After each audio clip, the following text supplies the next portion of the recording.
అందరికీ నమస్కారం. Indian poultry show అంటే దిస్ ద ఎగ్జాక్ట్ షో అమ్మ. మేము ఒక 25 ఇయర్స్ బ్యాక్ ఎప్పుడు అట్లాంటాకి వెళ్ళేవాళ్ళం. అమెరికాలో చూసేది ఏమవుతుంది అక్కడ మనం ఎందుకు పెట్టలేకపోతున్నాం అని చెప్పి 15-17 ఇయర్స్ బ్యాక్ మేము మొదలెట్టి అన్ని యూనిట్స్ ప్రతి ఒక్క సంస్థలు ఇక్కడ ఎగ్జిబిట్ చేస్తే యావత్ దేశం నుండి, అదే దేశమే కాకుండా ప్రపంచం నలుమూలల నుండి వస్తుండ్రు, అన్ని చూస్తుండ్రు.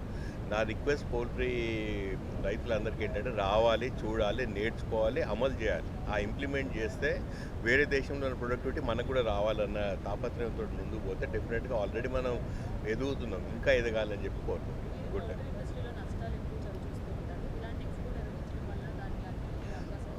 నష్టాలు ఇప్పుడు సెల్లింగ్ ప్రైస్ మా చేతిలో ఉండదు. ఎంతకు గుడ్డు అమ్మాలి, ఎంతకు చికెన్ అమ్మాలి, మన చేతిలో ఉన్నదంతా ప్రొడక్టివిటీ. ఆ ప్రొడక్టివిటీ పెంచుకొని ప్రొడక్షన్ కాస్ట్ తగ్గించుకుంటేనే బయటపడతాం. కాబట్టి నా రిక్వెస్ట్ అందరికి మరి ఏంటంటే మళ్ళీ కొత్త ధనాలను నేర్చుకోండి. ₹1 ఎక్కువైనా కానీ ఇంప్లిమెంట్ చేస్తే ₹10 సేవ్ అవుతుందని చెప్పి.